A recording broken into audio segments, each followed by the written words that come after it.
Hi all welcome to my channel. இன்றைக்கி இந்த வீடியோவில் என்ன பார்க்க போகிறோன்னா ஒரு ஈஸியான பிரெட் பீஸா ரெசிபி தான். வாங்க எப்படி செய்யணும்னு பார்க்கலாம். இதுக்கு நான் ஒரு பவுல் எடுத்துக்கிட்டேன். அதில் ஒரு வெங்காயம் நான் ஆட் பண்ணியிருக்கேன். அரை கேப்சிகம் இந்த மாதிரி கட் பண்ணி சேர்த்துக்கலாம். ஒரு தக்காளி ஆட் பண்ணியிருக்கேன். இது கூட நான் ஒரு ஸ்வீட்கான வேக வச்சு அதை எடுத்து இந்த மாதிரி சேர்த்துருக்கேன்.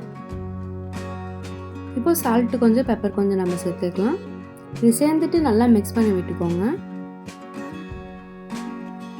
இது வரைக்கும் நீங்கள் நம்ம சேனலை சப்ஸ்கிரைப் பண்ணலைன்னா மறக்காமல் நம்ம சேனலை சப்ஸ்கிரைப் பண்ணிக்கோங்க. அப்படியே பக்கத்தில் இருக்க பெல் ஐக்கனை கிளிக் பண்ணிக்கோங்க. அப்போ தான் நம்ம போகிற எல்லா வீடியோவும் உங்களுக்கு வந்து சேரும். இது நல்லா மிக்ஸ் பண்ணிவிட்டு ஒரு ஓரம் இருக்கட்டும். இப்போ ஒரு பேன் எடுத்துக்கலாம். பேன் லைட்டாக சூடானதும் பட்டர் ஆட் பண்ணிக்கலாம். ஒரு டேபிள் ஸ்பூன் போல் பட்டர் நல்லா மெல்ட்டாக வந்ததும் நான் 2 பிரெட் ஸ்லைஸை இதில் ஆட் பண்ணியிருக்கேன். இப்போ இந்த ப்ரெட்டை ஒன் சைடு மட்டும் நம்ம டோஸ்ட் பண்ணி எடுக்க போகிறோம். அப்பப்போ இந்த மாதிரி திருப்பி பார்த்துக்கோங்க. லோ ஃப்ளேமில் வச்சு குக் பண்ணிக்கோங்க. அப்போ தான் ப்ரெட்டு இல்லைன்னா சீக்கிரமாக கரிஞ்சிடும். சைட்லலாம் அப்பப்போ பட்டர் நீங்கள் ஆட் பண்ணிக்கோங்க. நீங்கள் பட்டருக்கு பதிலாக கீ கூட யூஸ் பண்ணிக்கலாம்.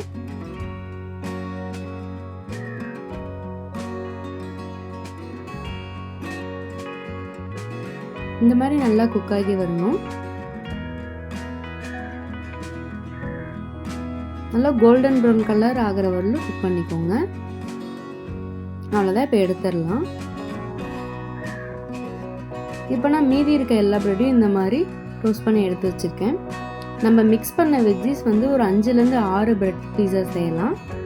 ஸோ நான் ஒரு 5லேருந்து 6 பிரெட் ஸ்லைஸை இந்த மாதிரி டோஸ்ட் பண்ணி எடுத்து வச்சுருக்கேன். இந்த மாதிரி கோல்டன் ப்ரௌன் கலர் வந்ததும் நம்ம எடுத்துக்கலாம்.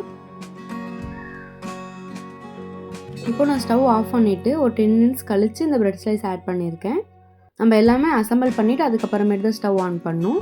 இப்போ நான் மிக்ஸ் பண்ணி வச்சுருக்க வெஜ்ஜீஸ் இதில் ஆட் பண்ணியிருக்கேன். உங்களுக்கு எவ்வளோ வேணுமோ அவ்வளோ அளவுக்கு நீங்கள் ஸ்டஃப் பண்ணிக்கோங்க. நம்ம இந்த ஸ்டேஜில் பன்னீர் கூட வேணும்னா சேர்த்துக்கலாம், ஆப்ஷனல் தான். இந்த மாதிரி ஒன்று கொஞ்சம் கொஞ்சமாக ஆட் பண்ணிக்கோங்க. இப்போ இதில் நம்ம சீஸ் ஆட் பண்ணிக்கலாம். சீஸ் எல்லா சூப்பர் மார்க்கெட்லேயும் கிடைக்கும். வாங்கி இந்த மாதிரி ஆட் பண்ணிக்கோங்க.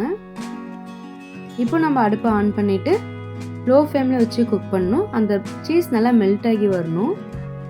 நான் பட்டர் ஃபுல்லாக ஸ்ப்ரெட் பண்ணி விட்டுக்கிறேன். அடியில் இருக்க ப்ளட்டும் நல்லா கோல்டன் ப்ரௌன் ஆகிற வரைக்கும். இப்போ நம்ம கொஞ்சமாக மேலே சில்லி ஃப்ளேக்ஸ் ஆட் பண்ணிக்கலாம். ஓரிகானோ கொஞ்சம் ஆட் பண்ணிக்கலாம்.